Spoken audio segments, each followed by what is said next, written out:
Hello, hello. Hello, how are we doing? Good, mate. How are you? I'm marvelous, absolutely marvelous. It's good to hear some voices to faces.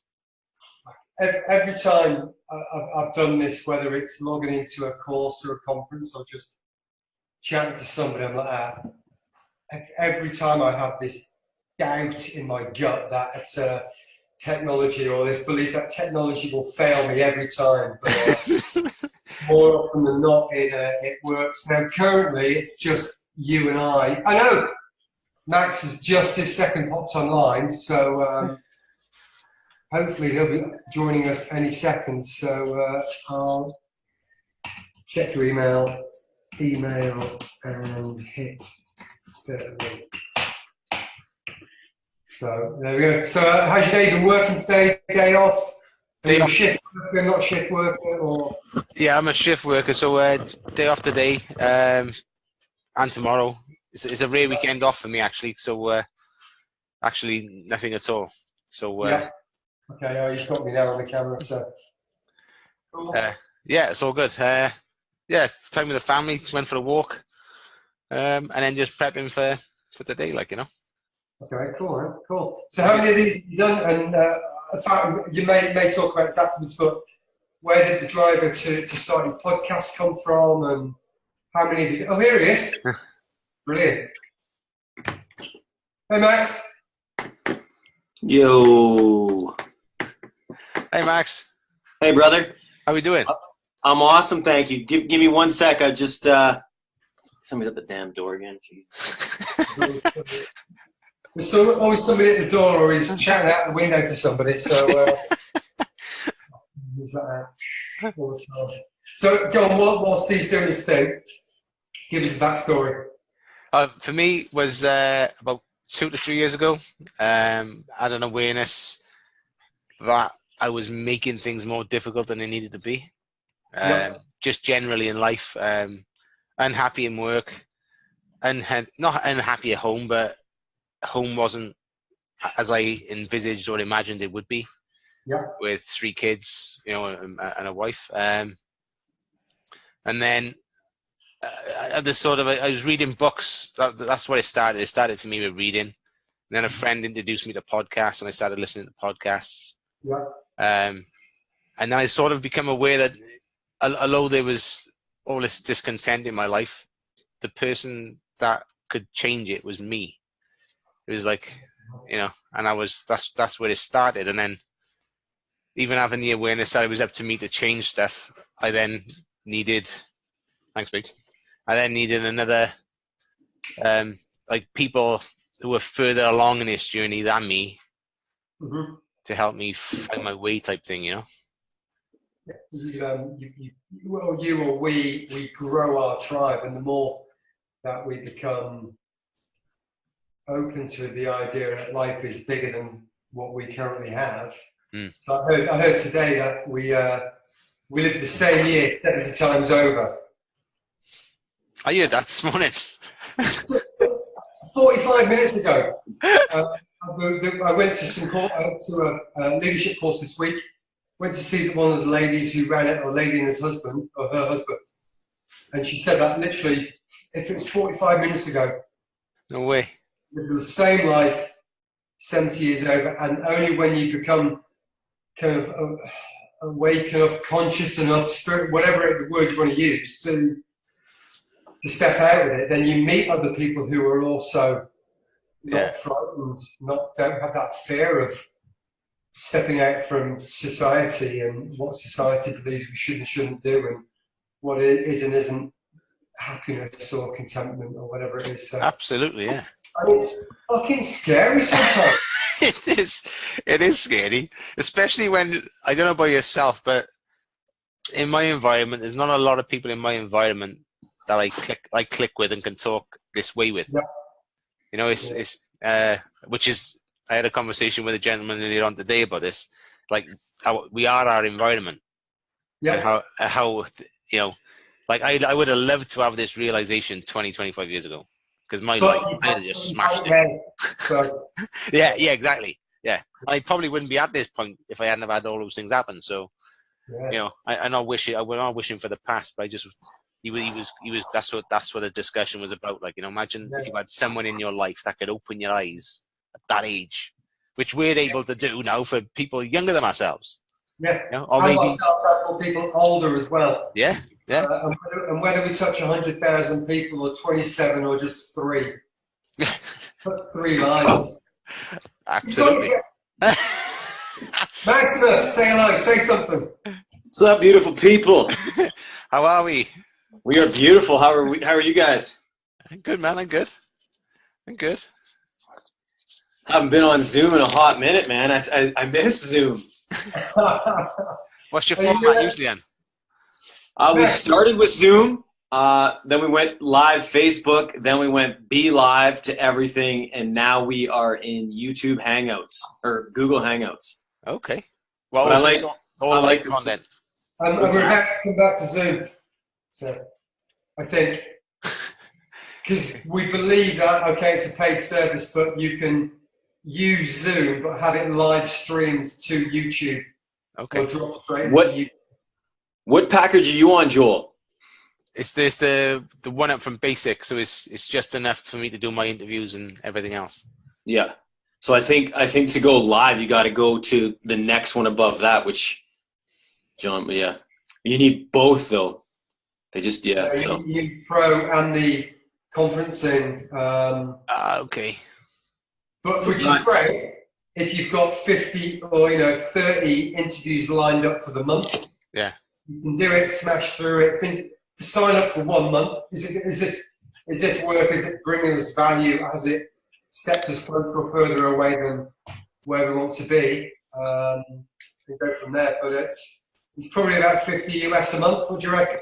What are you smiling at? Oh, I was just trying this thing over the computer. I never tried that one yet.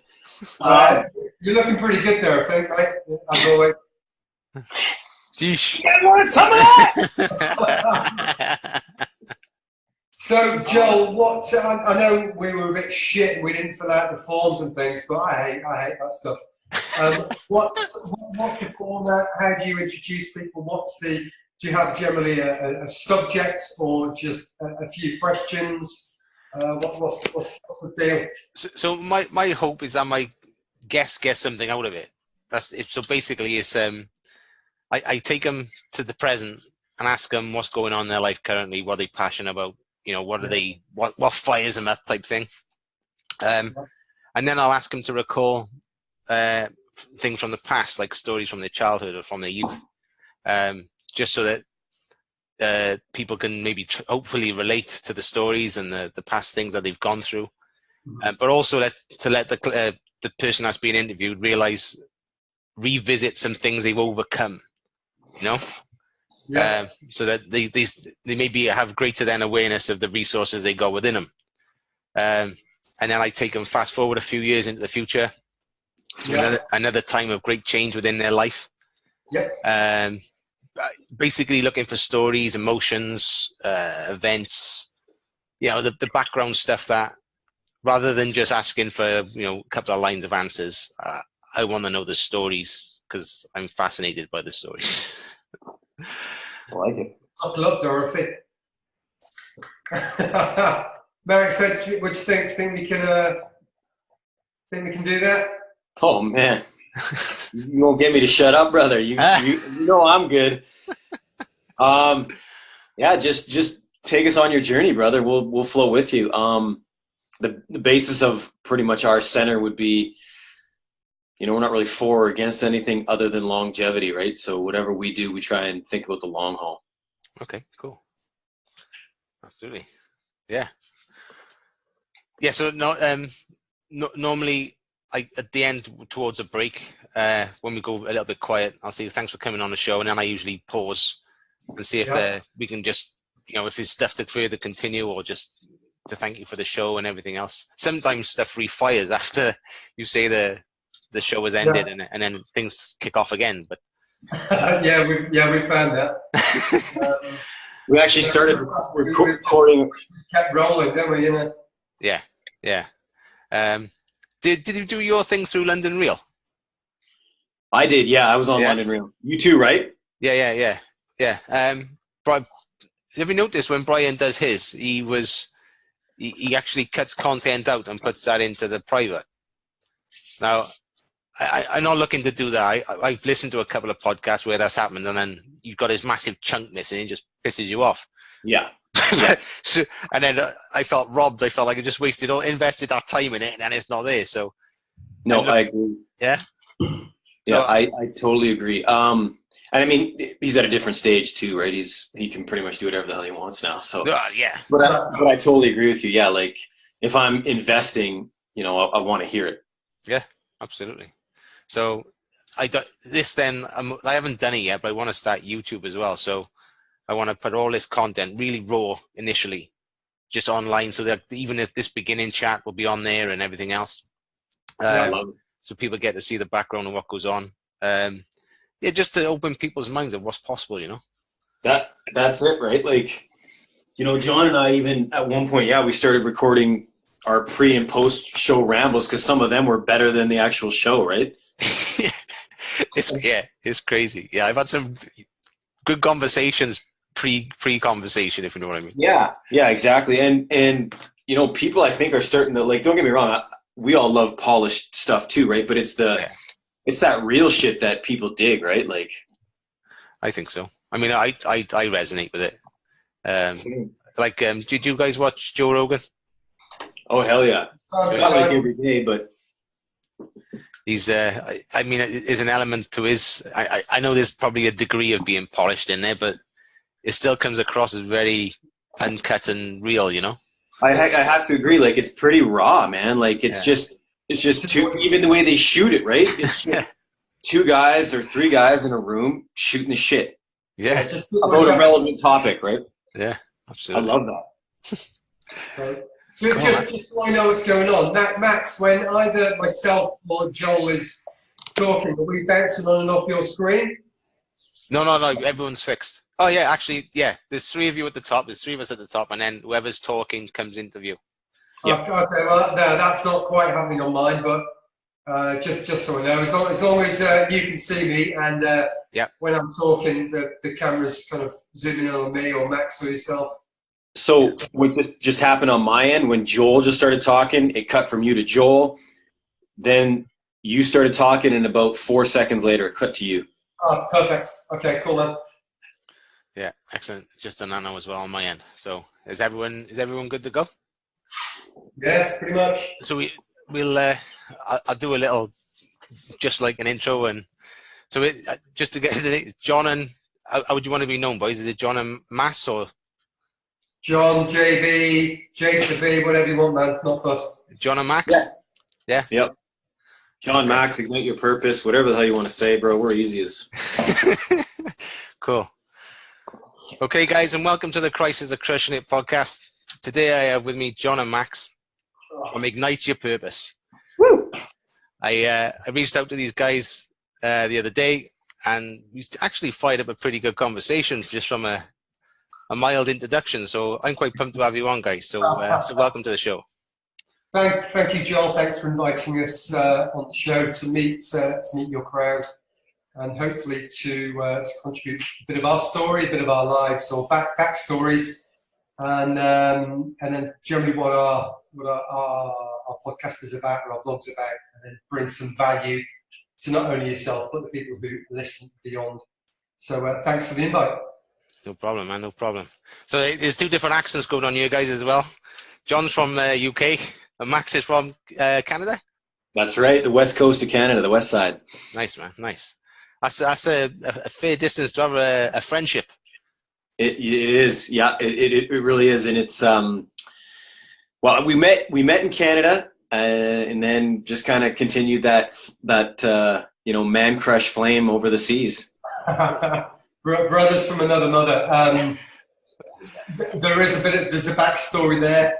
We could get into it, but Max and I were knocking around the same CrossFit gym in Canada for 3 years when I'd visit and didn't speak. And then on the fourth visit, I think we had brunch.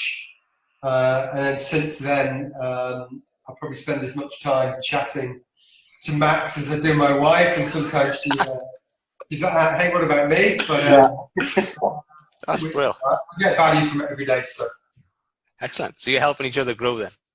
Yeah. And where are you from exactly, my brother? Wales. Okay, 'cause your accent to me, and this again is going to sound ignorant from a Canadian, but John's got an accent, right? That's that London Isle of Man accent. I actually thought your accent sounds more Irish, brother. Irish. Yeah, I've had it said, and Australian I've been called as well. Yeah, crazy. That's cool. Max, every now and again, he tries to put on the UK, London. Or, Right, mate. Yeah. there you go, and it's terrible. Don't stop trying, though. Exactly. One day I'll get it. Okay, guys, so can you tell me what's going on in your world right now? Go on, Max, you start this time. Right now, what's going on in my world? Nothing but transition. John knows my backstory, so you know the childhood, all that. But currently, the transition is from that entrepreneur, immigrant mindset mentality of work your finger to the bone to transitioning into poor choice of words, to fulfilling my purpose and dreams and aspirations. So to get off of what I call the matrix grain train of just go out and make money for just the sake of making money, to fulfilling my life's purpose. And that has been a mind capital F. Yeah, I hear you. Myself, similar to Max, last year I decided, or the wife and I decided that it's evolved from here, but it's not about earning more money, but spending less. And when I've spent less money, I need to earn less money, and I leverage time, which we can't put a price on. That said, it is important to go out and earn money, and we're all in a different position. But it's transitioning away from those things which are just the grind. And Max and I we're both in property, we're both in decorating, and there's a time and a place where we enjoy what we do, we like helping people, and we're blessed that we have these skills and opportunities to help others. But also our passion is mind, body, soul, and growing ourselves, and then bad choice of words there, in growing and creating this platform called Ignite Your Purpose, the Ignite Your Purpose podcast, where we can share our experiences of the past. We both left home at 14, the trials and tribulations, the ups and downs, and just growth. So that's Ignite Your Purpose, and that's where we currently are focusing our time and efforts. That sounds pretty cool. Bringing all that into the world. I mean, there's plenty of people out there that are stuck in jobs that they're discontent with. You know, I can resonate with that one, with say, an aircraft engineer background, but it's interesting. Yeah, sorry, John, to jump over you, but it's really interesting. I did that for 20 years myself as an aircraft engineer. That's right. Yeah. Cargo bays, popping rivets in and out. It was good. It paid good money for a long time, but not always as fulfilling as it was, you know, on years 1, 2, and 3. So sorry, I interrupted you there. No, that's fine. You just made me think of something anyway, so I'm glad you did. Well, something I'm struggling with right now is understanding how I've got to provide, obviously, for my family and everything else. But what I'm finding is, as I'm prioritizing fulfilling the monetary needs, it's causing a conflict and a lack of work on the business aspect, the side business aspect. Yeah. Can you tell me how you guys might approach that type of situation? I can definitely put my hand up on that one. I was in that circle, and again, this goes back to our programming, brother. Like, what's in our mind? There is, John said it, dude. We all have to provide. I mean, if you have a roof, a wife, kids, and I don't know your status exactly, there is responsibility there, and none of us can get away from that. So to accept that, great. But there does come a point where, and this is from my heart, brother, there does come a point where days will turn into weeks, weeks will turn into months, months turns into years. By the time we know it, it will be too late. So we have to make a conscious decision to prioritize, and you're gonna have to give up something to get something, you know what I mean? And if this is what we want, we actually have to somewhat cut the tie, cut that umbilical cord with whatever it is that we think is holding us back. For you and I both, brother, it is that monetary thing. I feel you. And it took me, I've been in a Soto Zen class for over 10 years with, you know, a monk and whatnot. And it's taken me that long just to get where I'm at today, which is in June, I finally cut that cord, brother. And we'll see how it goes. I'm kind of just allowing trust to happen right now, but that doesn't negate the fact that you still need to put food on the table. So John, maybe you could kind of get in there and get your elbows dirty. Yeah, maybe. What I would say is taking a big, hard, long look at where we spend our time. And there are many professionals or entrepreneurs or gurus.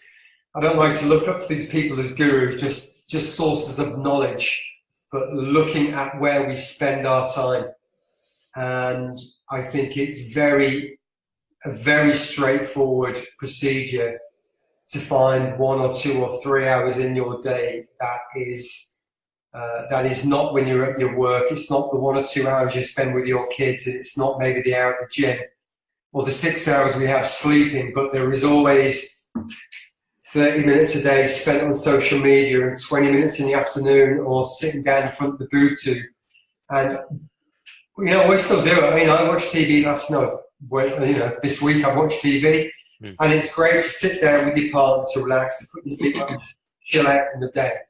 But if we look at what value that brings us against the long-term goals and aspirations of whatever platform it might be, whether it's the podcast, writing the book, creating your own business, there's always time in which we can spend that, better focus that time for the long-term gain rather than the short. It's the micro is what am I doing right now versus the macro. The macro is long-term. I want to be self-employed, running my podcast, connecting with thousands of people every day. And we focus on that's too big a goal.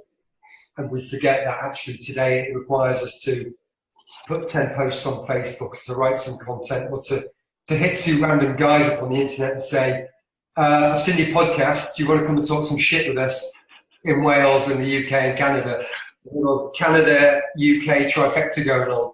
So that's that. I'm not sure if it ties in the same way, but this sentence was said to me not an hour ago. I was visiting a lady who was coaching this week, and she said, and she didn't say it, she's paraphrasing for somebody else, we live the same 1 year, 70 years over. We live the same year over and over and over and over again. And at some point, like Max said, we've got to pull that black and yellow handle and we've got to do something different. And it takes a little bit of self-respect, self-reflection, some being conscious, and just going for it and having the trust that we'll take those steps forward. And we are going to run into trains and brick walls and things, but it's getting knocked over 7 times or getting knocked over 8 times and getting up once more. Just keep getting up, keep trying, and focusing on what you want rather than what you don't want.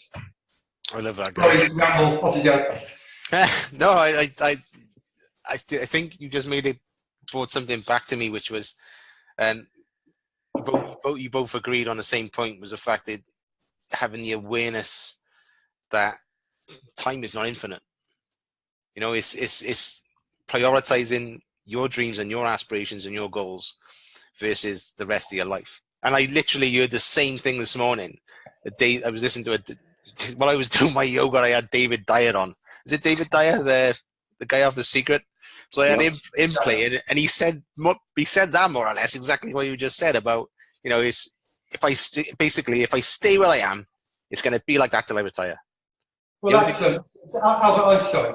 He said it's the very definition of insanity. It's doing the same thing every day, expecting a different result. You know, and maybe in quantum mechanics that might happen, but not in this world, right here, right now. Not for me. No. And Joel, if I can try and get your feedback on this, my want is to not be on that rocking chair when we know it's too late. You know what I'm saying? Like, I don't want that regret. I want to know, hey man, I might, whatever's in my mind right now, I might not get there. Maybe I'll get way past what I thought, but to be on your rocking chair, you know, hanging out with your grandchildren at whatever age you are, the wife's passed, however deep you want to get into this, dude, and you know you didn't even really try, man. It tears me up right now, man, because, well, then what was I doing? You know, I didn't fulfill my life's, what I assume at this point with the knowledge I have, my life's passion, my life's purpose, right, which was to be more than just that guy that whatever sweeps the trash or cleans a window or, you know, serves coffee. And those things are great. They are, because we know we're doing some service there. We know those little drops of water in the ocean, we're creating ripples of positivity, but there's so much more, right? So maybe, Joel, you can kind of give us your feedback on the original question is, so where are you in your mind's back? Like, because you do have some serious responsibilities, right? So if for the people listening, you know, what is it that you think, where are you at? Where are you failing? Where are you attaining? Okay. So for myself, about a couple of years ago, I was feeling, in all honesty, as a father, as a husband, and probably as a son. But I've had some major insights, major awareness since then.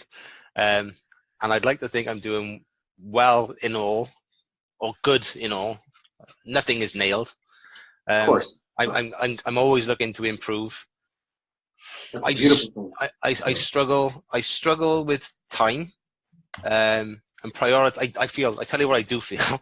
I feel massive guilt when it comes to prioritizing either business or my own health over spending time with my children.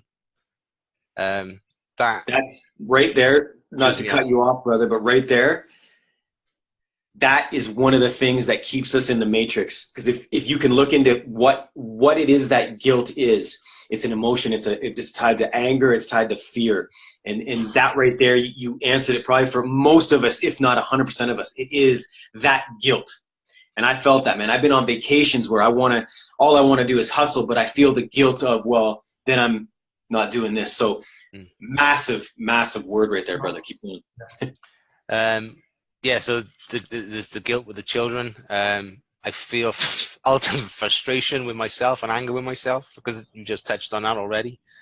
And I can be sat with my wife chilling, watching telly, and at the end of it, I'm thinking, you know, as nice as the chill was, amen, we could have been more productive. Amen. We're used to be TV every night, sat chilling. I think now it's down to 2 nights a week, which is a Friday and a Saturday. Yeah. That's huge. That's huge. It's work in progress, and on. God, I had this at dinner last night. I won't go into it, but this reflecting backwards, this constantly reflecting backwards. I don't personally, for me, I just don't think it serves us, because we can't change it. It's thinking, well, okay, I've sat down, I've watched TV. What the good things I got from that? I got to spend some time with my wife, which is so precious and limited. I got time to sit down. And although the boob tube was on, I'm processing these thoughts and thinking, what's going on? And then it's just about saying, right, well, okay, it's done. What can I do now in this moment? I was at a lecture last weekend, and there was a British athlete. He was in the 90s, famous guy, won the world championships with his buddies. And he was talking about prepping for the Olympics. And I don't know if we can draw an analogy to here to try to build a podcast. He said, the Olympics is 4 years away, and we can't wake up every day thinking about that Olympic event, that 4x400 meter final. You can't do it. He said, all I can do is look at the plan that I've got loosely written down and say, what do I do today? I've got this and this and this to do today, these trainings to do today. That's it. Forget yesterday, it's done, I can't get it back. Forget tomorrow, I'm not there yet. All you can do is to think, what can I do today to get me one step closer to where you want to be? 1% better. Yeah. Truth. Yeah. Strong. You nailed that. Yeah. You nailed that, Joel. Like the guilt. You know, for the last couple of months in my Soto Zen class, we've been, you know, kind of trying to dive into guilt. And I mean, it's a program. It's something that keeps us. It keeps us on the plantation, if you want to call it that, or in the matrix, man. And it's been put there for a reason. because it's a massive brick wall we either have to climb over or bust through. And then on the flip side of that, how do you make money? Like, you still got to make that money, right? To provide, if you've got, especially if you got kids, if you got the bills, da da da da da. So I guess, like John said, we just got to find that balance, right? That balance, which is easier said than done. Yeah. It's hard. So we're at dinner. It was my birthday yesterday, and we were at dinner. Happy And, birthday. so we had a nice meal, and I didn't get those little taps on me from Emma when my conversation's getting a little bit into that grey area where it might not resonate with the other people, or I'm rolling my eyes at, oh, do you know how acidic that cucumber is? So there was none of that. But we got a phone call this morning from my mum to say, well, because Emma paid for dinner last night, to say, well, thanks for dinner, but I do feel guilty. And I was like, well, what do you feel guilty from? She feels guilty for not having contributed or paid to the dinner, but that's because that's their mindset. But I'm saying, but you look after my brother's daughter 2 days a week. You look after my dad. You do this. You took care of us. You don't have to be doing something here, right now, to be contributing. And but sorry, a bit of a random little throw in there. But, it's a salient point, because I noticed I was talking to somebody in work the other day, and they come out with about guilt, about a real random that they had absolutely no need to feel guilt over. It's like a word that's in us, like you say, Max. It's a word that we use, but I don't think a lot of people understand the power of the words they use. Truth. And talk and take these emotions, feelings on, but take them on at such a level, and you're not conscious of. I mean, we're not taught this in school. This is after 18 learning, which you should never be. No, you hit that one on the head. And the whole premise of, you said this, and I caught this because, one of Ignite Your Purpose's main thing is health for longevity. And you said you feel a point where you're, think about how this affects you, right? And I'm talking at the micro levels. I'm talking at the cellular level. Okay, you got the guilt of the wife, the money, the daughter, the son, but what about your health, brother? Like, when you start pushing that back, and you damn well know you are, as we age, we got to do this, this, and this. And yeah, I mean, that's just creating this soup inside the system that none of us, or I should say, we rarely shine the light on, right? And that's a major thing John and I try to expose every day on the show. So props to you, honestly, for even, bringing that up, because I know so many guys that, and I talked about this yesterday on the show with John yesterday. I ran into a friend of mine who used to work for one of my companies, and I seen him, and I was just floored, man. He had gray hair, and I was just like, who is this guy? And he was 45 pounds overweight, and he was just like, it's just my age. It's just what happens, bro. It's going to happen to you, he said. And I was just like, ain't no effing way. Ain't no effing way, brother. I mean, sooner or later, I get it. The hair will turn color, or it'll be all gone. But, I think there's so many things we can do. So to shine a light on that for the viewers and the listeners is a must, brother. So props to you for even into that train of thought.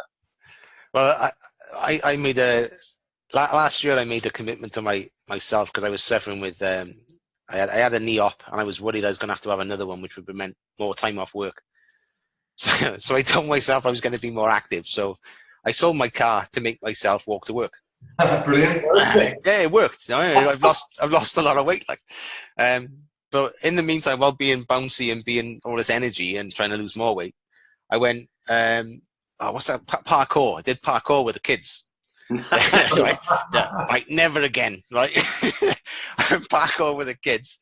I jumped off a box. I'm not kidding you. The box was 2 foot high, right, onto what I didn't know was a sprung floor.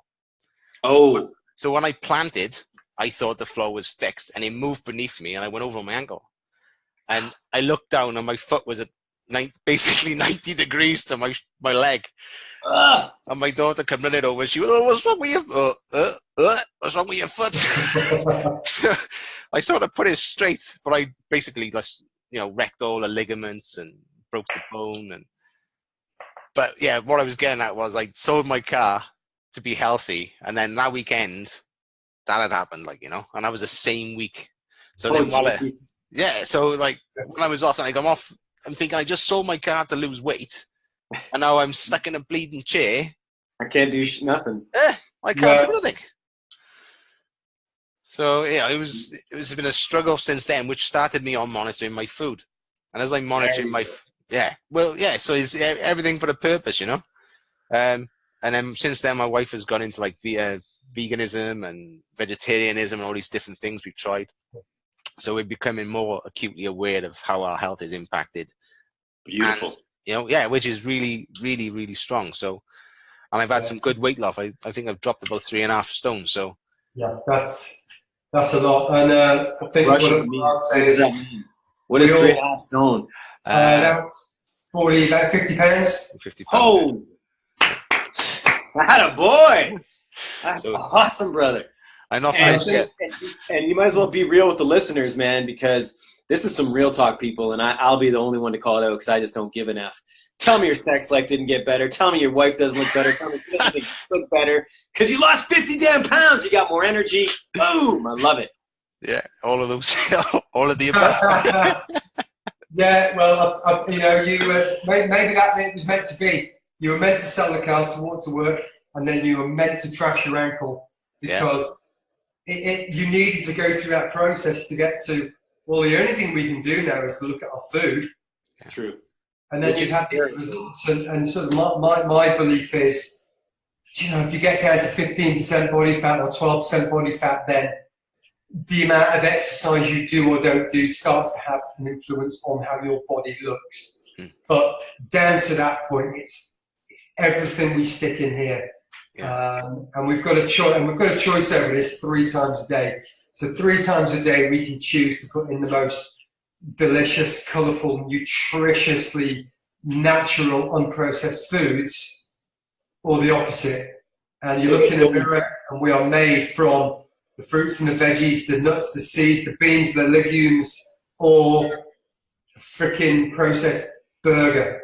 And I tell you 100% what I choose. Like I said, I'm 45 yesterday.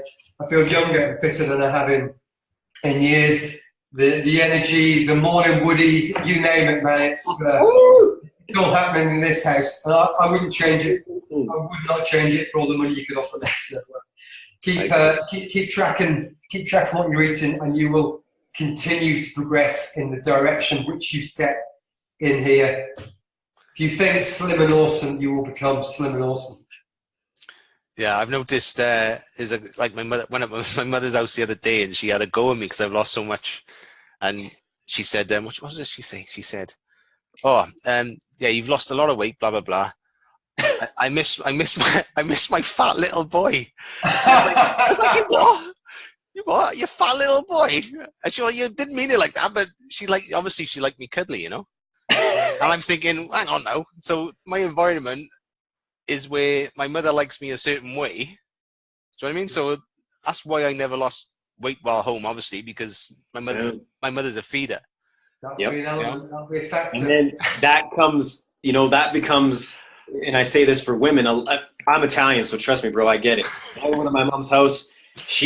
Oh man, I won't even get into it, but it's part of what they think that their programming is to feed their children, right, continuously, and it makes them think it's part of their self-worth. And I'm not saying your mom or my mom, I'm just saying in generalities here, it's part of their self-worth being and I don't mean this in a disrespectful way, but that generation, I mean, if you go to my mom's house, you're not even allowed in the kitchen because that's her zone, right? So same. It's a weird thing that they feel like that's their, okay, I'm doing this for everybody. It gives them value, which it probably does, but I'm just saying, so for you to be fat or for me to be overweight, it gives them a purpose. Give them more food, right? They love me more. Yeah. It's funny because when Max and myself and Emma and Sheila, we had this brunch 3 years ago, whatever it was, we're chatting away about the certain stages on our journeys that we're at. And Max and Sheena said, well, we even now take our own food when we go to family get-togethers. And both Emma and I looked at each other and went, okay, hell, that's a bit extreme. Guess what we do now when we go to we go to Christmas, all the vegetables and all those bits of bobs, but we take our own food because, why compromise for somebody else? True. Nice, John. Awesome. Hilarious. And that's in the end kind of getting back to, you know, that guilt and everything. We have to be so red hot aware and astute to what we want that we're not going to break that for nobody. So that guilt of, man, I know my mom wants me to eat this cannoli and she would make this, what's it called, tiramisu for dessert. And I know there's the point of when in Rome, right? Try a little bit. But at the same time, I was just like, damn, I just saw what you made that with. Even if I had this much, you know, I'd probably gain 50 pounds. And weight's not an issue with me, but I just know what it does in the system and I know what it's going to take away from. And I'm not willing to I'm not willing to risk that for anybody. Yeah. And you can call me whatever, but that's how I feel about it, right? Yeah, 100%. It's not, we see things all the time, and it's not that, I know it's going to taste good if I eat it, but I know what my body has to do to process it. There you go. On the macro, the micro level, on the cellular level, I know what I could, we travel and we have to make compromises because foods that we normally are not available. And we do that. And then when we come home, we do everything we can. We rest so the body can process, get the food through to recover, to get good. So yeah, 100%. Joel. Go on. Oh, I was just going to say, maybe something, maybe you have or maybe you haven't, but to go on into your journey, maybe you should look at something like a little bit of intermittent fasting. I don't know if you've done any research on it, but just look into that. Okay. I try and leave 12 hours between eating. Well, there you go. That's a great start. That's awesome. But I don't know if that should be done. I haven't looked into it enough to know if I'm doing it at the right time. So I try and stop eating about 7, and then I don't eat till after 9. So that's more than 12. That's a good start. That's and then possibly a step beyond that is, I'm not going to suggest you go 24 hours. I did that recently. But, come 9 o'clock in the morning, actually think, am I actually hungry? Rather than it's 9 o'clock, now I must eat because I've gone for 12 or 14 hours. And put that water in your system first thing. Technically in the morning, the body has had all night to process, to detox, and to get that energy from the foods that you've eaten into the cells. So in the mornings, we should actually, as far as the glycogen in the liver, the glycogen in the muscles goes, we should be doing okay for a while. But just consciously think, am I eating because it's 9 a.m. in the morning, or am I hungry? I've become more aware of that, actually. I'm sitting down for food, and it was 9 o'clock, but it's starting to creep already. It's up to 10 o'clock. Good boy.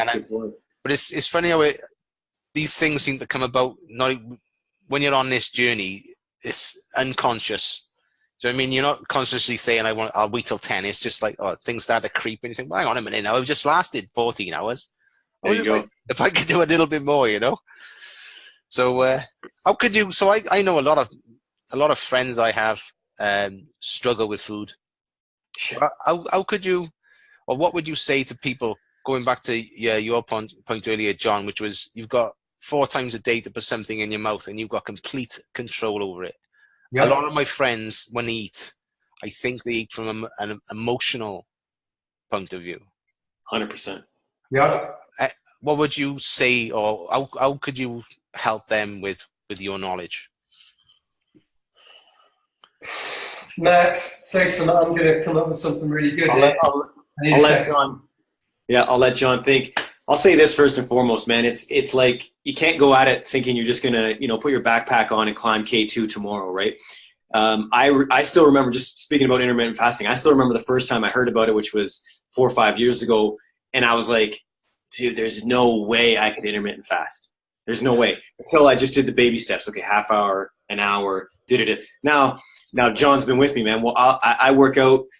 I haven't even eaten yet, and I'm still getting the top scores in you know what I mean? And it's just this massive progression, but you have to start somewhere. So if that's going to be like, you know what? Okay, I'm going to pack my lunch 1 day a week this week. And in that lunch is going to be, I don't care what your diet is, but I'm going to double up on the fruits and veggies. It's that simple. Or, let's say Friday is cookie or cake day at the office. I don't know. I'm making some bullshit up, but you know what? I'm not going to do that. I'm going to eat 2 bananas instead. Or it has to start that small and that simple. And it's not so much about, okay, I'm going to take out everything I'm used to and start all this new stuff. It's just about implementing baby steps. I think John will probably roll from there. Yeah. I'm going to roll. Lots of people would say, meatless Monday, so I'll just think about doing something once a week. I'm gonna say it's partly to do with 3 or 4 things I want to say. I'm going to get this in the right order. So if you wake up in the morning and you go to the cupboards and you get out the Honey Nut Loops or the Sugar Pops or the Cheerios or whatever it is, or the white sliced bread full of peanut butter and jam, that's one thing. But if you were to make a good, is that what you eat in the mornings? No, hell no. But if you're fortunate, you can wake up in the morning and you make yourself a smoothie, or you make yourself, let's say you get some nice bread, and you get some mushrooms and courgette, maybe a little bit of soy sauce or tamari sauce, or you've basically got some leftover brown rice. If you make that really good choice in the morning first thing, come 10 o'clock or come 12 o'clock, you might think, I've made one good choice already. It might encourage you to make a better choice. Now, to bring that back to where you were saying about emotionally eating, I'm going to bring this back to smoking. A friend of mine was trying to give up smoking, and it's the same thing. And I said, when you go for a cigarette, what's your driver? Is it you really, really fancy a smoke? Right? Because it tastes so good. It tastes so good, I feel so good. Or do you normally, is there a driver for that? Somebody said this, somebody did that, email landed on your desk, there's an invoice, there's a bill, somebody's been bitching about it. There's always a driver for that. So I would say every time that you're going to go for that donut, think, try it, and it comes down to consciousness or awareness or self-awareness. Why am I doing this? Am I actually hungry? Is there a better choice that I can make? Flip that back to the morning routine. They say the best thing you can do is to get up at 5 o'clock in the morning. You get up at 5 o'clock in the morning, that's a win. You might have a big glass of water with some lemon or some apple cider vinegar. That's a great win. That gets the digestive system going. You might go for a walk around the block. That's another win. Your breakfast is a smoothie. That's another win. So when it comes to 10 o'clock or 10:15 or whenever you're feeling emotionally driven, and there's that big pile of donuts on the table, you go, and I didn't even pay for them. You think, I don't need that. I'm going to go and get an apple. I'm going to get a banana, or I'm going to have a glass of water. So maybe that's 1 or 2 little ideas you could do. Change the environment. If you're going to be in work, don't have this stuff around you. Don't keep it in the house. You want a chocolate bar, make yourself walk to the shops to go and get one. At least you'll never have burned that chocolate bar off. But at least you've got 5 or 10 minutes to think about why you're eating it, and then you might get to the supermarket or the mall and pick something else up. So that's just a few ideas. Plenty more. Just email me, and I'm happy to share. Cool, man. Okay, I like what you said there, because 2 points, baby steps. That's how it started for me. I was reading something yesterday where they said, make it so small you can't fail. There you go. Do you know what I mean? Mm-hmm. So I can't think what I did. I think I know what it was. My one was porridge for breakfast. Beautiful. And that's how it started. And then a friend introduced me to yogurt, like set yogurt, nuts, blueberries with a drizzle of honey and a little bit of dark chocolate. Damn, you're making me hungry. I'm still fasting, brother. I'm starving. So that became my breakfast and then my dinner. And then my dinner while still in work, my third eat in the day would be, on the way home, would be like a nut bar and a banana or an apple, just to take the edge off till tea. Mm-hmm. But they all seem like sensible choices, but I don't really go into the macros and the micros and understanding it. Not really needed at this point. Max has just said that he crushes these workouts after fasting for 12 hours. I was in Canada a few weeks ago, and we were fasting all day, getting up at 6 in the morning, trail running, not eating till the afternoon, and just thriving on the energy that's flowing around our body. It's amazing, right? Very easy to. Max said something about society yesterday. I'm going to let him say that. With your three guys, Yeah. society. Yeah. But The big. society says we should eat 3 times a day because we should eat 3 times a day, and we should eat this and this and this 3 times a day. And I say, well, who says? Who says we should eat 3 times a day? Eat when you're hungry, eat when you need it. This is why people who kind of graze all day, little and often, quite often they're slimmer guys. Not always. Some people graze all day and then 10x that. But yeah, society. Max? And Joel, I'd say this for all the listeners. I mean, it's great what we're saying. Like, oh, you could try this, you could try that. It's baby, it's this.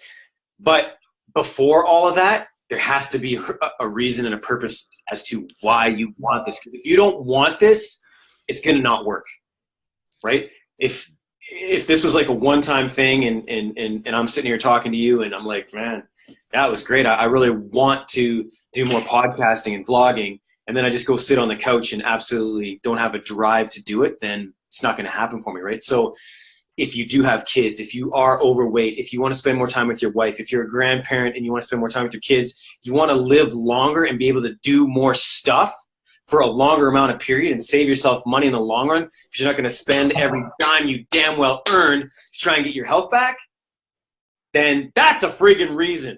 Absolutely. Yeah, no, man, that's brilliant. Yeah, it is a reason indeed. Because I was only talking about this to my wife earlier on, actually. We got, I won't go on too much. We got an eldest son who's 13, and we're having some teething troubles with him being a young man and coming into hormones and everything else. That's normal, right? So what I've basically said is, the thing that's missing is consistency and a lack of reinforcement of structure, boundaries and rules. But then when I said to her, I said, okay, so we was upstairs and I said, right, go downstairs, and I said, you've got 5 minutes, go and get the rules done. You said you wanted to get them done. Okay, she comes downstairs. I come downstairs, she's cleaning the windows. I said, okay, so what is it about the rules that you don't like? And she's like, what do you mean? I said, well, you're cleaning a window. I give you an hour to go and wipe something off your list, and you've gone and cleaned the windows rather than do the list, which you said you wanted. So there's obviously something about the rules that you're not happy with. God, when we dug into it, and and it was good. It was like a off the cuff coaching session, but that's perfect. Yeah, it was good because we got some real good stuff out, which was when she's got with the kids, she wants to be authoritative or get them to listen. I said, okay, so what is it about being authoritative and getting them to listen you don't like? And she said, well, it means I've got to be consistent. I said, all right, okay, so that's one. I said, what's the difference between when I talk to him and you talk to him? She said, when you say it, you mean it. I said, okay, that's interesting. So what is it when you say it? I said, do you listen? And she started laughing, and I hit a couple of buttons on her head, one after the other. And she actually realized that what she wanted, she was asking of the kids, was not how she was. So she wasn't being congruent. Yeah, 100%. That makes sense. So yeah, taking this back to what you said just now about change and wanting change. If you're not doing the things that you say you want change in, you've got to make sure that you're doing the actions which make sure that you're congruent to your future goals.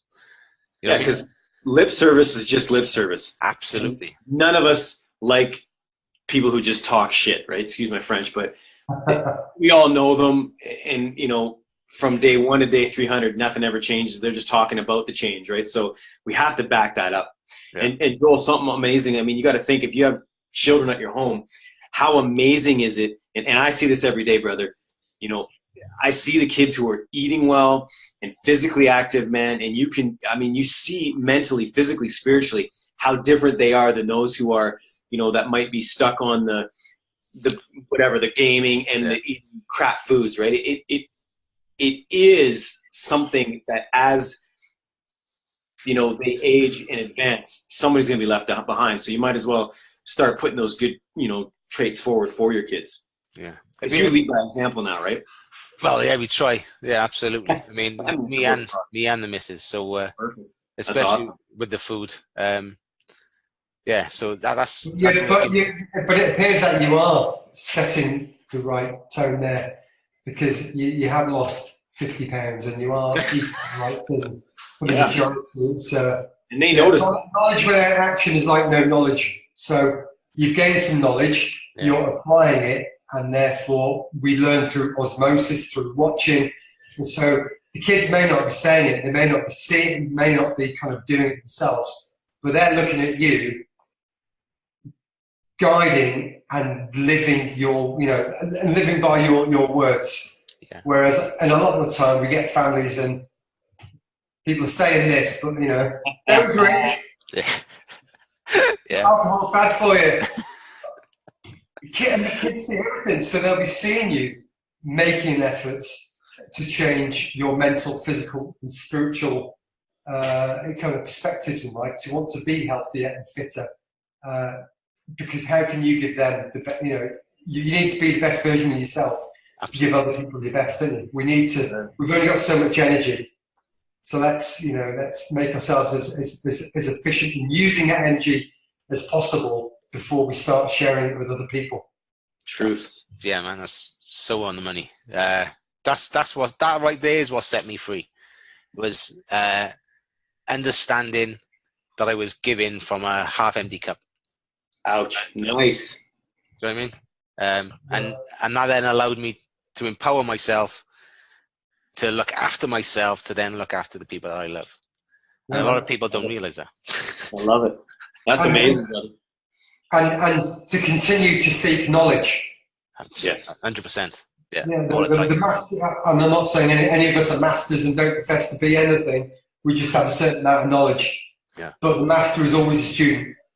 Truth. You always learn every single day, because the knowledge we have today, sorry, that's done. Because when you study, it's all changed. Yeah. And then we have to go back to square one. What are the new ground rules? Let's look at it. Let's read the opposite side. Let's make an informed decision on what we know now, and then apply it or not. So good effort, buddy. Yeah, it's good stuff.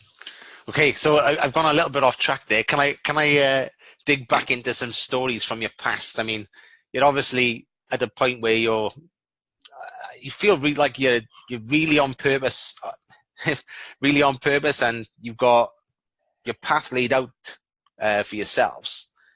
But going back to when you were younger, what stories and what emotions were there around at the time, from maybe like in your formative years, if you can remember that far back? You want me to hit that, Johnny? Or do you want to take that on? I was just deciding how deep I was going to go. I mean, my backstory. Yeah. And I was thinking about going back to the deepest of places. But I was just trying to make it into a kind of congruent tale that I could share. All right, here we go. I'll just start with that.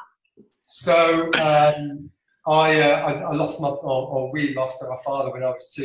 He was murdered when I was 2 years old, and so I obviously went through my younger years in a very unstable environment. Myself and my sister and my mum, we moved from the UK to the Isle of Man, and 3 people, 2 bags, completely lost. And from that, through many different reasons, the relationship that my mother and I have had for our whole lives has been volcanic, I would say. That's a good word. That's the first time I've used that word to describe it. That was awesome. And over the years, I've delved into it. It's the sense of abandonment or loss or not being enough, the conditional versus unconditional love that I may or may not received. And it was a pretty brutal relationship, to be honest. Always fighting. My sister used to sit in the toilet reading, which is why she's so bright. I get told I'd end up in prison, and I wouldn't achieve anything. And that really, really affects those early years, where you go and how much you achieve, and the fact that I've kind of risen and climbed to such high levels within certain areas of my life, only to sabotage myself for fear of the lack of that unconditional love or the reward that well, what happens if I become the best footballer and I still don't get what I achieve? So I've knocked that down. But to move on a tangent, I realised that for this relationship to change, my mum's in her 60s, she's not going to change. She can change, but it's unlikely that she will do. So I changed the way that I interact with her. So I go into a room and I expect a person to behave in a certain way. I know she's going to say that, and I'm going to say this, and then she'll say that. I'll go, what a load of shit, and then right, see you next week. And that was what it was like, fucking years, right? And then I don't know where this came from. I don't know whether I read it, heard it, whether I made it up. I wish I did. It's genius, and it is this: if you walk, Max, stop laughing. If you walk into a room expecting somebody to behave in a certain way, and you lose your rag, who's the idiot? I'm pretty sure I made that up, John, just so you know. Yeah, that may well have been you, but no. Who's the idiot if that happens? And so through that, I've learned to, I do a lot more waiting now. So when people are signing off and cucumbers are more acidic than you might think, or some other ridiculous thing, I wait. Why am I talking? And then, okay. And then eventually you get through the preamble bullshit and, the dog shat on the carpet and my doctor's appointment got changed or whatever, the bullshit conversations that we all have every day. Once that's gone, and if you wait, why am I talking? Everybody has a BMW, pitch, bone, wine. Learn that this week. Let them have their BMW moment. Sit there and why am I talking? And then once you get through all of that stuff, then you can begin to have a better conversation. And through some of these sort of enlightenments that I've had, the relationship that I have with my mum is so much better. And beyond that, having evolved and grown up and matured, I can look back on, well, there was this lady in her mid-20s, lost her husband, moved to a new island with 2 kids and no money, and actually to have brought us up as well as she has, despite the dysfunctional elements of our relationships. Hats up. Got my bald head. I look quite young until I take my hat off. But props to my mum for doing that. It's freaking awesome. And I am forever grateful. Whatever happened. And there's a whole other conversation that Max and I had the other day about that. But we'll leave that for another episode, perhaps. So I'll let Max talk. Yeah. I feel that the whole reason I'm on this journey is, because of the upbringing, and we get into some of the backstory. The whole reason, do I think my parents should have had kids? Probably not. I must have been born for a reason, but it was not a very great upbringing, and to the point where I was forced out of the house at a very young age. And the issues that come up with that, right? Like John said, the fear of abandonment, at those early ages when you don't have anybody to teach you, and for me, I was sleeping in recycling bins. I had to do what I had to do, but there's the base emotions there of, just not knowing. So all I ever did was give my power away to those who I thought had an answer. And when it came to my music career, when it comes to business, I always looked outwards. And I think this whole journey that I'm on now has basically brought me back to, for the last 10 years, is looking inwards and understanding that we have all those answers inside us. It isn't anybody else. And so after all that first 16 years of programming that I've had, it's taken me, another 16 plus years to try and unwind that onion and that programming. And that's the point I'm at now. That's cool, man. I can resonate with both of your stories to a degree. Nice. But my one was understanding my upbringing was what it was, and my parents did the best that they could. And when I accepted that, even though it maybe didn't go as I had hoped with regards to, like, my father was old school, disciplinarian, but respect him so much for the man he's made me now. And I'm, do you know what I mean? It's when we first had our children, I was like, well, I don't want to be as strong as my dad was in that respect. Because when I was that age, I remember thinking, "Oh my God," do you know what I mean? It's you're in, not in fear, but I was certainly respectful and wary of the discipline that was there. Like, yeah, a certain degree of fear, right? yeah, oh, a certain degree of fear. Yeah, absolutely. I think it's fear of the discipline. Yeah, you know. So we try not to bring that in, but I think that's bitten us in the ass. fair enough. Yeah. But I mean, so, it's me thinking I knew best when I had kids, and then I wanted to undo what I felt was done to me. But do you know what? But we're all human then. We're all just simply human then. Yeah. We do the best as we think we can do. And I don't have kids, choice of ours. Max doesn't either, so we can't really give any context on what is, good and bad upbringing. But you just, as long as you believe you're doing your best every single day, and you can reflect on the good and the bad, and then throw them back in the mix. So all you can do is as good as the best you can do today. That's it. Absolutely. Okay, so fast forward a couple of years from there now, to, I don't know, a point of great change within your life. What sort of stories are going on there now? So obviously you're evolved, you're 16 plus. What's the stories going on there, and the emotions involved, and maybe the reasons? Max, I'll dive in. Well, if you want my middle years, I joined the army at 16, okay. And then from 16 to 30, it's just a big blur. There you go. Very unconscious, very unaware. The only real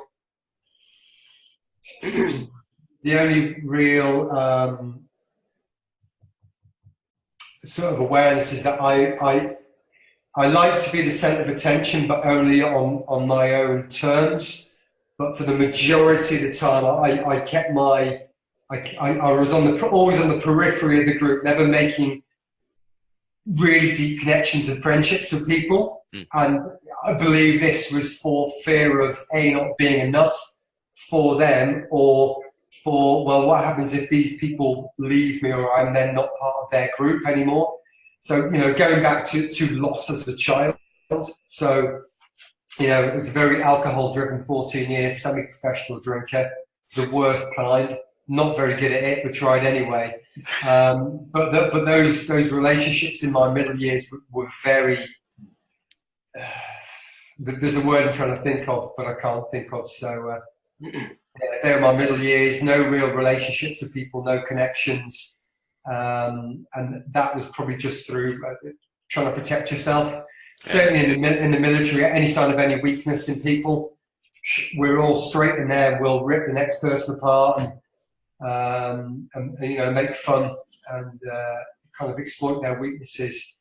And so, I like to be part of the group, but I kept these barriers up for fear of being exposed as much weaker than the perception was. Yeah, that makes sense. Yeah. How about you, Max? Oh boy, yeah, barriers. Good. John knows all about my barriers and my heart that's been locked up. So from 16. So the early mid 2000s hit. I was a touring hip hop artist. So gangster rap was popping off. So I had all these abandonment issues. I had all this self-doubt and all these fears, and what that fired inside of me mixed with that gangster rap was anger. Dude, I was angry everywhere all the time.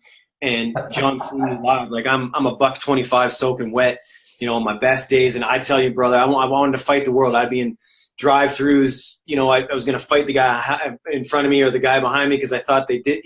I was lost until I met a gentleman who changed my life through Soto Zen. And I really do think that the universe provided that for me, because I was on a terrible trajectory and there's no way I would have lasted. Either dead or in jail for sure. And I mean dead, maybe not from a gunshot, but just causing myself a heart attack because I was so mad, brother. It was absolutely crazy.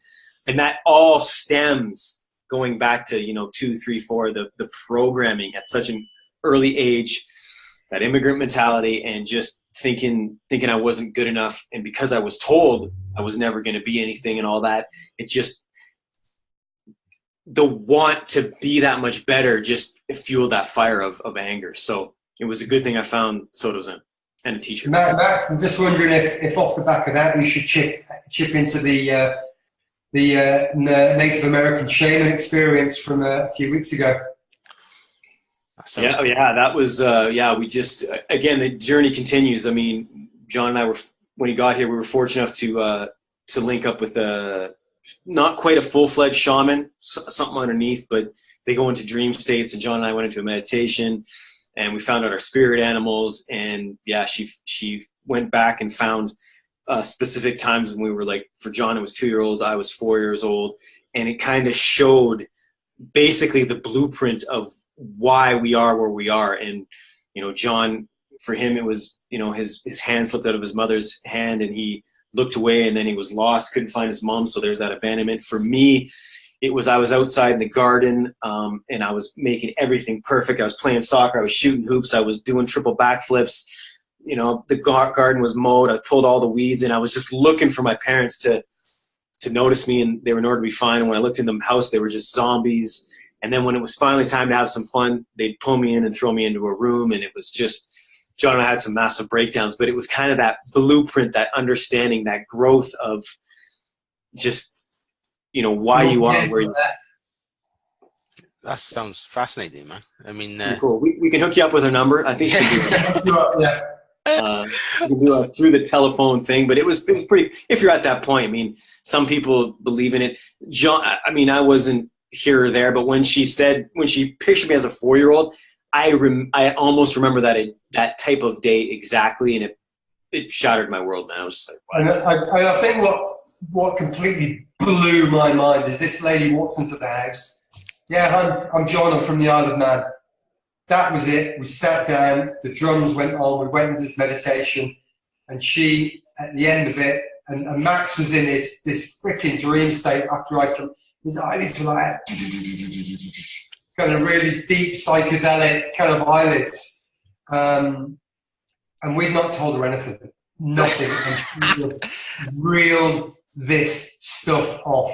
And I know Max's story. I didn't know he was 4, but she was saying, yeah, Max, I see you in 4 in the garden and you're not getting any attention. And as soon as you look over the fence to this family that's perfect next door, and they've got the pool and the barbecue and everyone's laughing and having fun, there's music, you just get dragged backwards, like that's not for you. And then when she starts talking about, and I see you as a 2-year-old and your hand slips, and that's when I lost my father. I was just in bits. Yeah. How can somebody, it's just mind-blowing how somebody can know this. And she went through we keep all our anger up here, across the shoulders and the low neck. We've obviously got our heart chakra, which Max he's locked up like Fort Knox. Below that, within our stomach area, we keep our fear. And then any issues we have from like the hips down to the floor, that's our connection to the earth.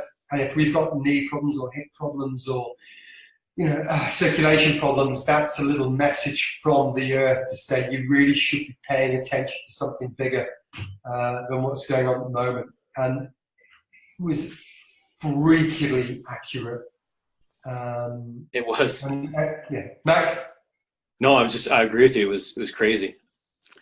Yeah, I've had we've got a show that comes on in Cardiff, Cardiff Health Show, every now and again.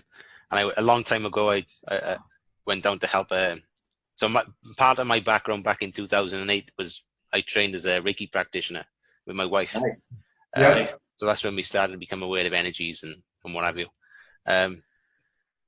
So that went to this thing, and I saw a shamanic healer, and she doing the drum. She went into a meditative state, and I had to sit next to her and just like meditate as well.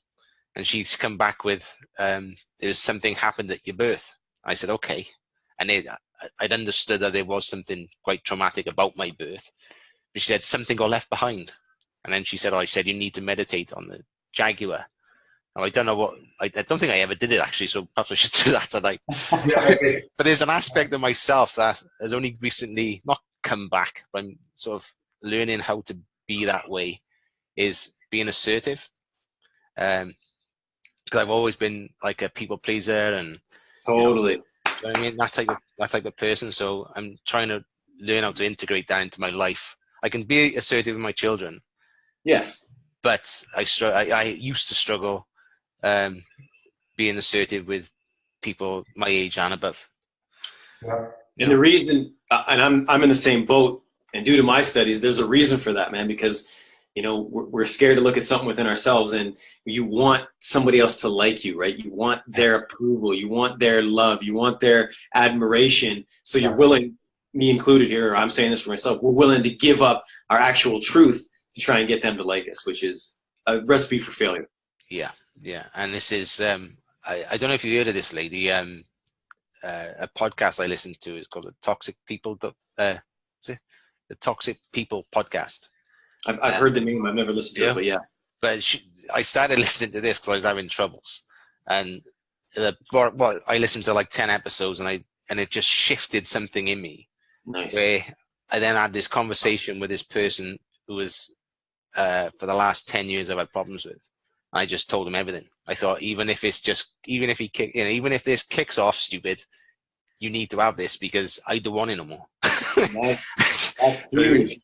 It's big, and I've written to this lady to thank her, but it was really impactful. The fact, knowing that, as scary as that was, and not type of scary as in I'd get beaten up scary, but another type of scary.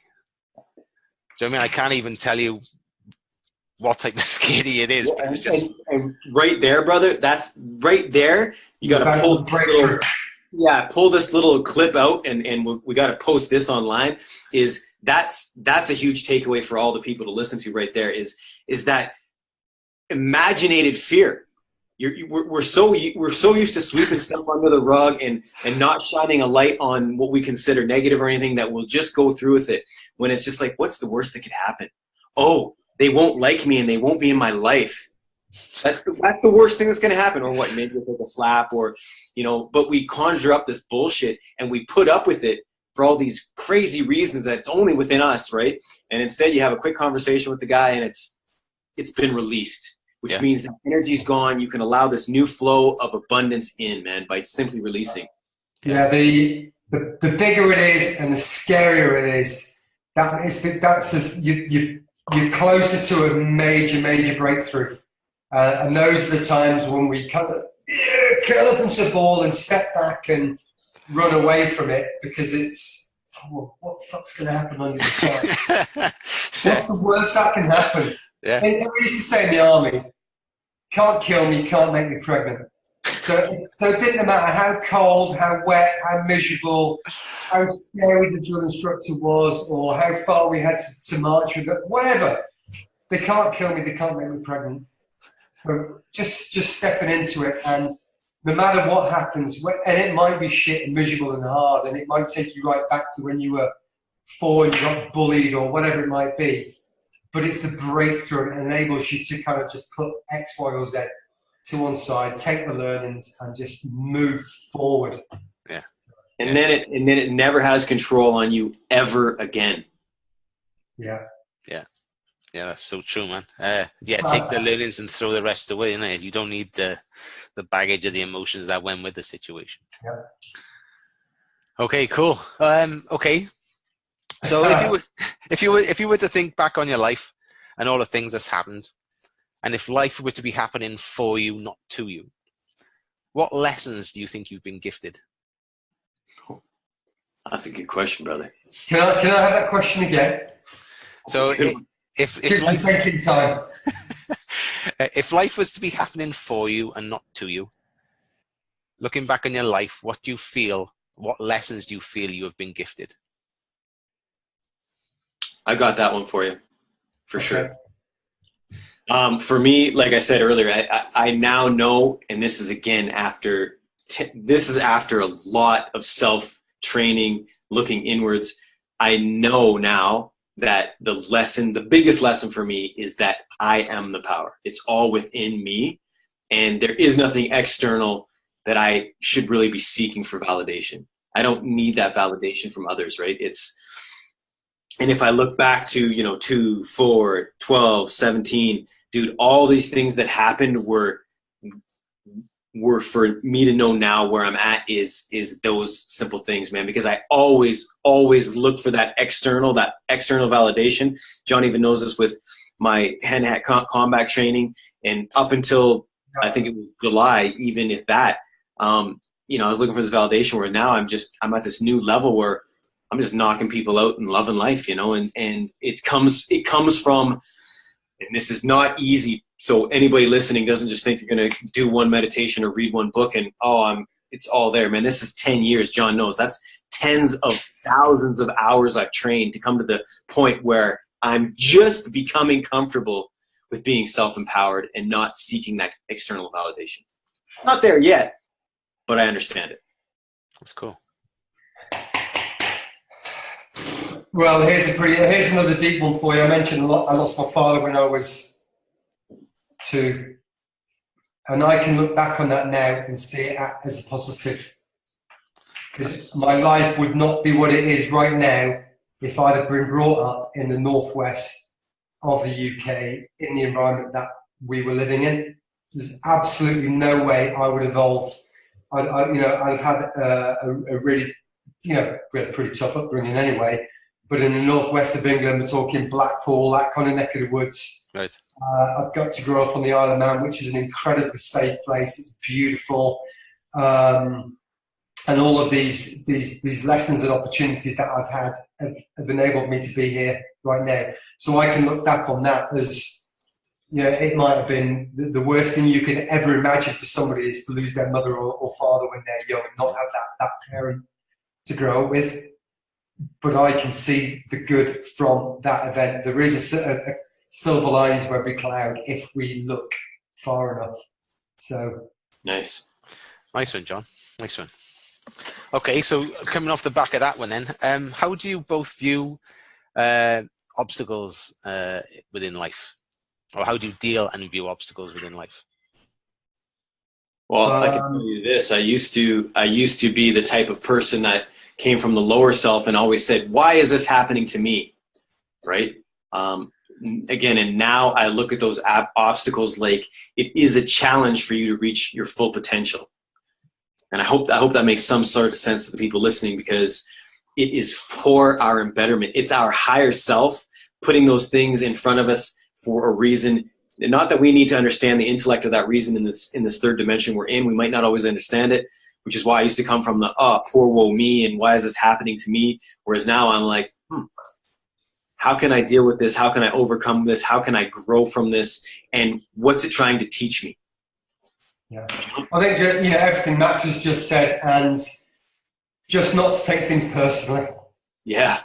We get these roadblocks, just don't take it personally. Put yourself into the third person and look above it and think, right, actually, what's really, really happening here? It's never personal, or almost never personal. And even when it is, it's a choice to take it personally or not. So. Love that. Well done. That was awesome. No, because that's one of the things that you've got a choice. Everything is a choice.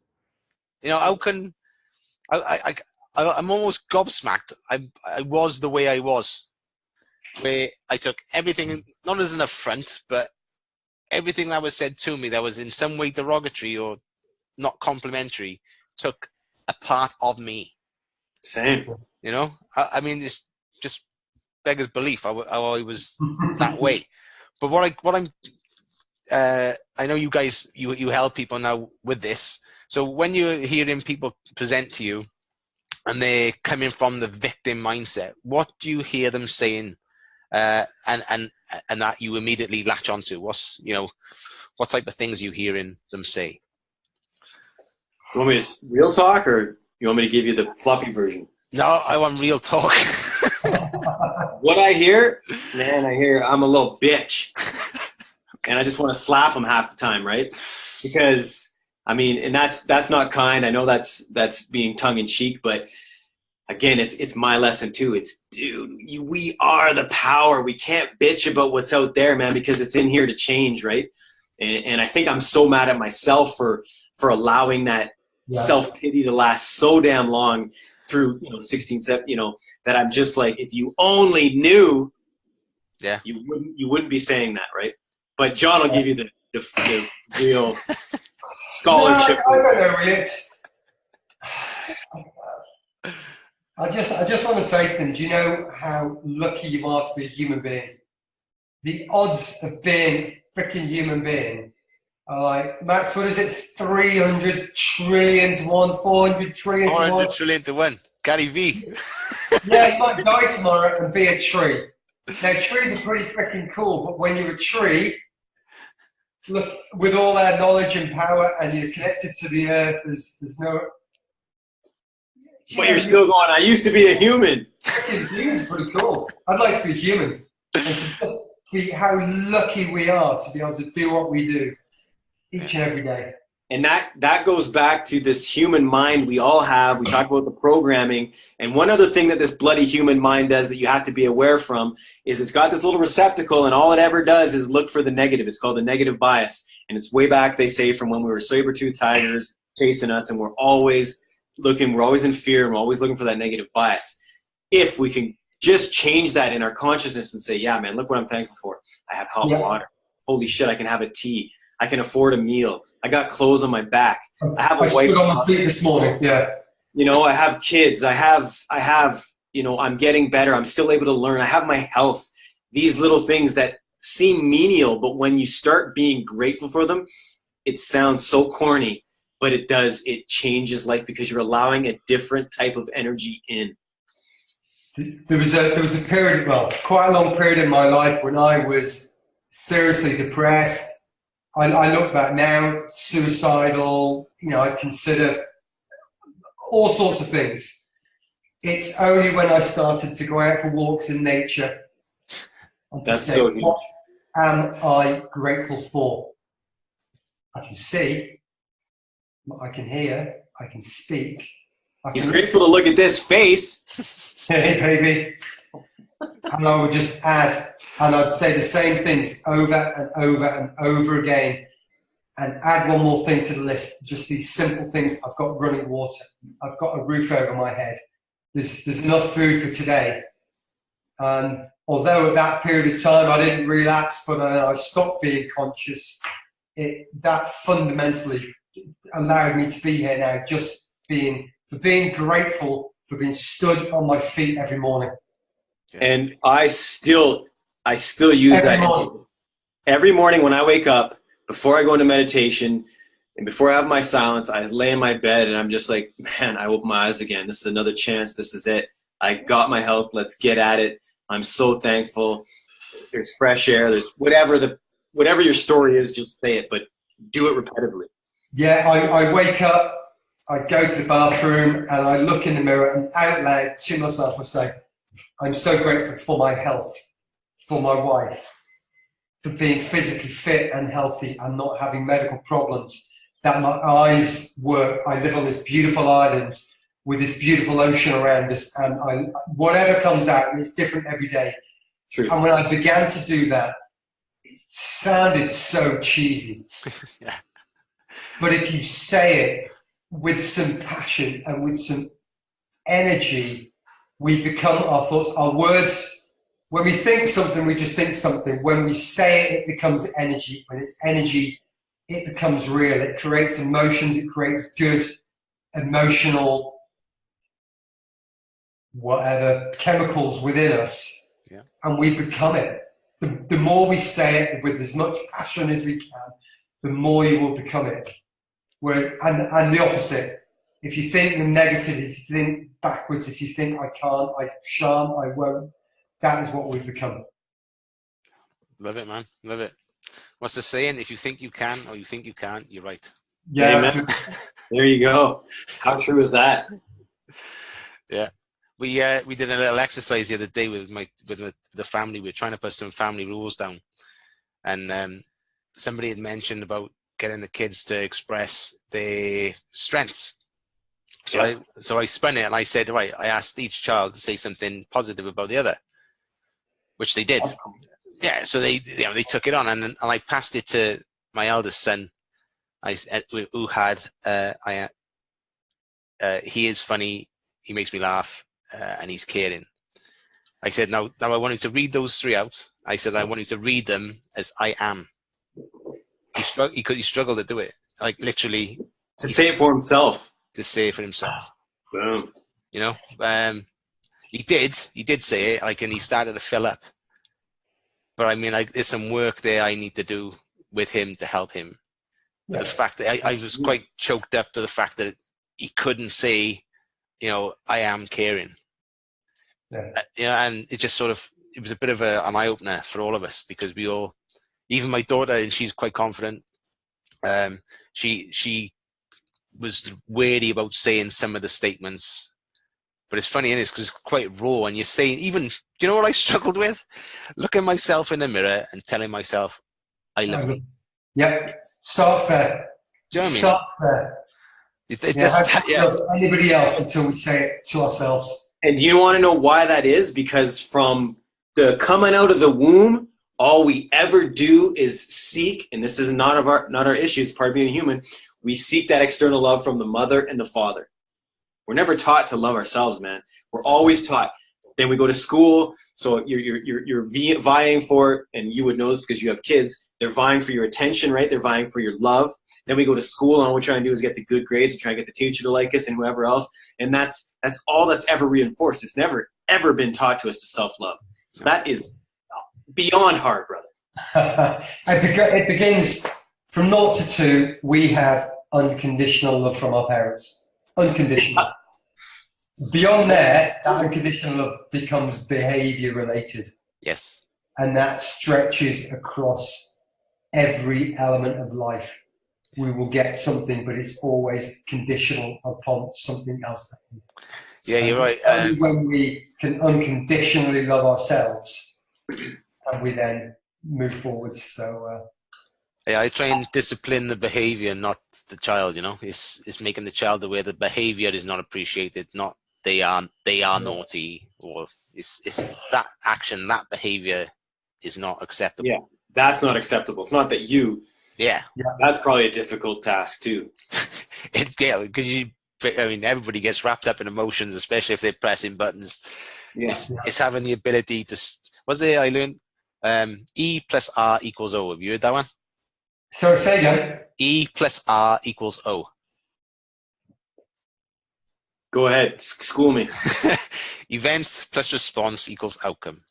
And it's something I keep in my head all the time. So if I'm in an emotional state, I know I'm reactive. If I'm reactive, then anything could happen. Totally.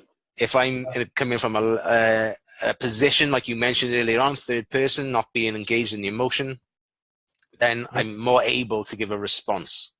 So an event plus a response equals the outcome. So I just try and remember to try and stay in a responsive state as opposed to a reactive state. And that there is the whole purpose of, I don't know what the purpose of meditation is, but in my eyes, the purpose of meditation is to give us the space between here and here to enable us to respond rather than react. Yeah. What's that saying? Most people say, you know, let's say from my house to your guys' house in the UK is far, but the actual furthest distance is between the head and the heart, right? The mind and the heart. Yeah, that's actually the longest distance because we can't seem to fill that gap, right? Absolutely. Absolutely. Okay, what's next? Right. Nearly to the end now, guys. Okay, looking into the future. What would be the craziest and most exciting thing for you guys to be experiencing? The craziest and most exciting? Yep. Well, this is our mission. Yeah, the craziest will be maybe a swingers party. I don't know. Just kidding. No, some of the manifestation we are doing right now will be, touring the world now with our Welsh friend on private jets, and just flying around talking to people. The podcast being massive, the blog being massive, and actually physically be able to talk to people face to face and change lives. And not driven through ego and wanting to be up there with the Rich Rolls or the Joe Rogans. It's just to connect with as many people as possible to just to enable people to be better each and every day. That life can be easier, life can change, And it just takes a little baby step at a time. One thing, Joel, that you might have taken from Brian, I mean, he had a line in there that always, it was probably one of my first switches was, the world needs you. Yeah. So, I mean, that one, again, going back to what I talked about, my whole problem in life was with, from youth and all that, to actually hearing somebody else say the world needs you. And with doing music and doing the vlog and the podcast and everything, I'm like, I just started to believe it. So now we're manifesting that, and yeah, that's where we're at. The world needs us, people. So Yeah, step up and do absolutely. It's crazy to think that someone's saying so. I mean, I don't know if it was scripted or whether it was off the cuff or something he says regular, but it allowed those words allowed it to shine a light on my gift to the world, There you go. So I thought that was something that resonated, and that's enabled me to continue what I want to achieve and what I want to put out there, because the world needs this, dudes. Do you know what I mean? Amen. So, I agree. Yeah, absolutely. So, okay, so where can the audience find you guys? On what platforms? Okay, Max, we're everywhere, brother. I'm going to give the spiel first. Do it. Do it. See, I don't even know how I even get a word in edgewise with you UKers. I can't even A, understand the language you speak, and B, I never get a chance to speak. Just kidding. I love you guys. We are the Ignite Your Purpose podcast. We talk longevity through a healthy lifestyle. It's a mix of the mental, the physical, and some spiritual knowledge. It's our mind, body, soul trifecta. Always, Max. Simplest form, baby. Negative to positive. Be better every day. It is that simple.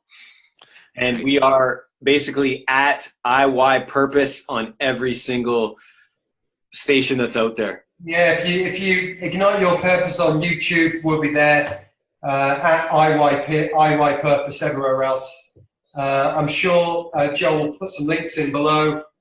But that's who we are. That's what we do each and every day. Negative to positive. We try our best to do a podcast every single day, and they're all there. And it's just from us to you with love, to the top. Guys, we're going to have to get Joel in the mix now. We're going to have to do something almost weekly or monthly with this guy, because this is fun. Yeah. Guys, I've absolutely loved having you on the show today. I love your energy. I love what you're bringing to the world. And I can't wait to see what the future holds for you, man. I'm truly, truly excited. Thank you. Thank you so much. Thank you for randomly reaching out. We don't know. In fact, here's a question. Where did you see us? How did you find us? Where? I was on Messenger. I was going through Messenger. Somebody had tasked me with reaching out to 10 people a day. Just no expectations, just reach out. And so how did you find, what did we come up under? Just I'm interested so should do more of that. Oh, yeah, just Messenger on my contacts, people that had friended me on Facebook. So I think me and him came through for London Real, probably, right? Wow. Yeah, probably, yeah. Because we did that little course on near the 7-8 week mark. You got to reach out and. Yeah. I've kept that. I've started that over. I've joined another mastermind and I'm keeping it going. So. Okay, Joel. I mean, I've got a dozen questions for you, but what I think we should do is schedule part 2.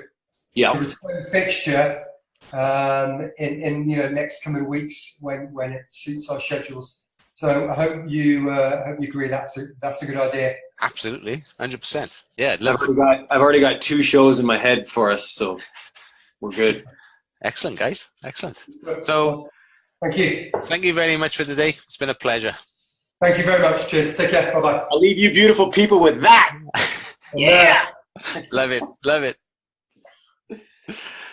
Right. Thanks, guys. That was truly awesome. You know, it's just a pleasure to talk to people that I can resonate with and understand where you're coming from and what you're trying to implement.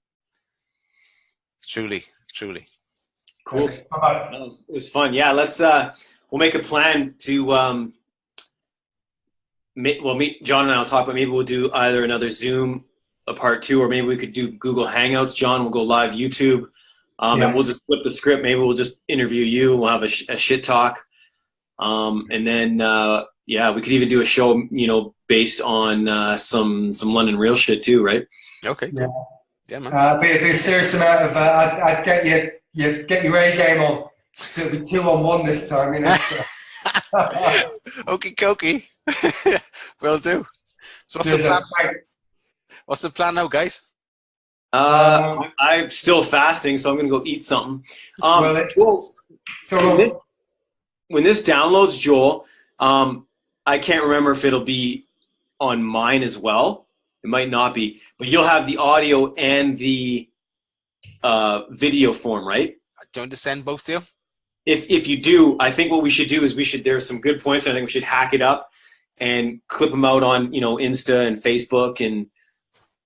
And Joel, if you include in those emails how people find you. Okay.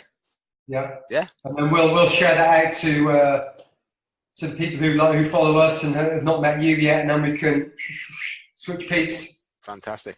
Yeah, absolutely. That sounds exciting times, guys. Good stuff. I think I've been getting pinged from my wife for the past 40 minutes. I'm sorry. He's like, there's no way you're still talking to those two fucks, are you? All right, guys. Well, thank you very much again. It's been a pleasure.